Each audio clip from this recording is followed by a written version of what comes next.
Assalamualaikum warahmatullahi wabarakatuh. Selamat pagi adik-adik semua. Kita berjumpa lagi dalam Ekskul Komputer SMP Negeri 62 Surabaya. Baik, hari ini kita akan belajar tentang dua buah aplikasi online ya basisnya yang bisa kita gunakan untuk menulis tanpa mengetik. Oke. Kenapa harus menulis tanpa mengetik? Begini, latar belakangnya terkait dengan ekskul kita minggu lalu ya. Kita minggu lalu membahas tentang blog, di mana isinya blog tentu saja cerita-cerita dalam bentuk teks ya. Walaupun bisa kita isi foto, video juga bisa. Tetapi basically yang namanya blog adalah berisi tentang teks.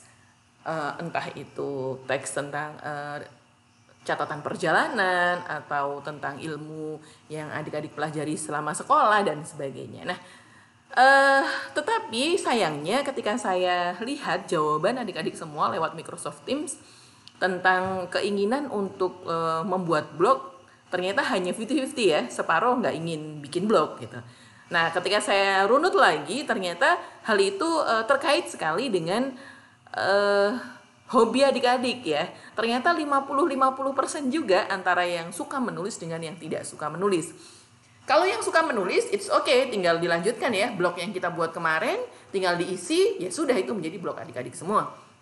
Nah, hari ini saya akan memberikan contoh aplikasi yang ini bisa menjadi solusi bagi adik-adik yang tidak suka menulis. Tetapi sebenarnya suka punya banyak cerita. Namanya anak muda kan suka banyak cerita ya sebenarnya. Tetapi mungkin males nulis itu repot gitu ya. Maka dalam aplikasi ini saya akan menunjukkan ada dua aplikasi yang kita tinggal ngoceh kayak sekarang saya ngomong nanti akan jadi teks. Nah, yang pertama ini ada dua yang sudah saya buka. Yang pertama alamatnya adalah dictation.io dan yang kedua adalah dictanut.co. Kita coba satu-satu ya, dua-duanya kita coba. Yang mudah dulu saja. Karena ini tampilannya saya lebih suka pakai yang ini karena ini simple. Tetapi ini masalah selera sih ya. Oh iya, catatan. Sebenarnya aplikasi voice to text itu tidak hanya dua ini, ada banyak sekali. Tetapi yang support bahasa Indonesia tidak banyak. Nah, dari yang tidak banyak itu, dua ini menurut saya yang paling simple untuk digunakan. Oke, ini adalah tampilan awal dari dictation.io. Bagaimana cara menggunakannya? Tinggal di launch aja, ya, launch dictation. Maka ini akan loading dan masuk seperti ini. Ya, ini kan sama kayak buku ya, saya sama kayak buku catatan biasa aja.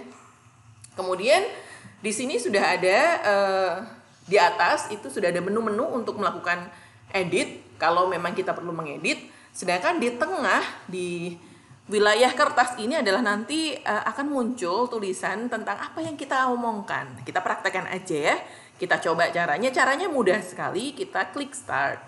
Start. Selamat pagi adik-adik. Apa kabar? Kita kasih titik. Hari ini kita akan belajar tentang bagaimana cara mengetik menggunakan suara. Saya stop ya. Nah, keren kan ya? Jadi, apa yang saya sampaikan itu langsung diketikkan oleh aplikasi ini. Dan kalau kita mau cerita panjang lebar lewat aplikasi ini, mudah sekali, tinggal kita kopas, kita masukkan ke dalam blog. Semudah itu. Nah, oke, kita sekarang masuk ke aplikasi yang kedua. Aplikasi yang kedua ini mungkin agak lebih kompleks tampilannya, tetapi ya tergantung kebutuhan ya. Tergantung kebutuhan. Ini juga seingat saya harus login kalau yang ini. Kalau yang tadi nggak harus login. Nah, ini sudah ada nama saya karena saya sudah login. Di sini ini juga ada tulisannya blog ya. Jadi kalau misalnya dari sini langsung dimasukkan ke blog itu bisa. Nah, di sini ada beberapa menu yang ini bisa disimpan. Jadi kita bisa menyimpan file ini berdasarkan dikasih judul, kemudian berdasarkan tanggalnya dan sebagainya. Kemudian kita bisa nge-sort juga di sini. Sebentar saya cari tentang settingan ini. Di sini ya, kita harus nyeting dulu bahasa yang kita gunakan. Karena kalau kita tidak menggunakan settingan ini dia akan salah mendeteksi.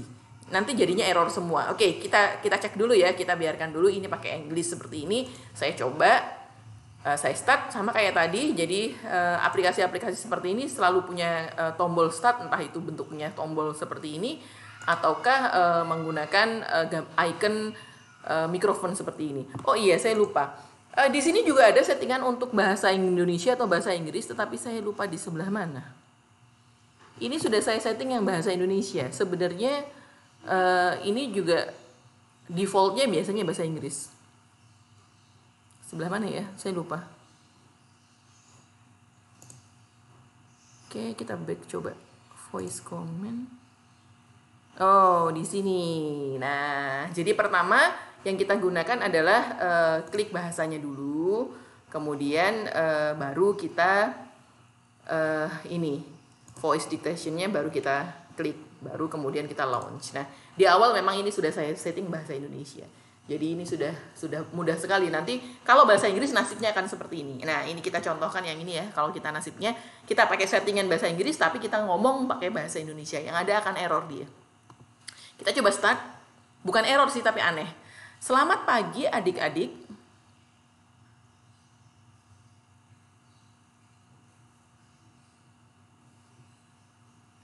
Hi, how are you? Nah, perhatikan. Ketika saya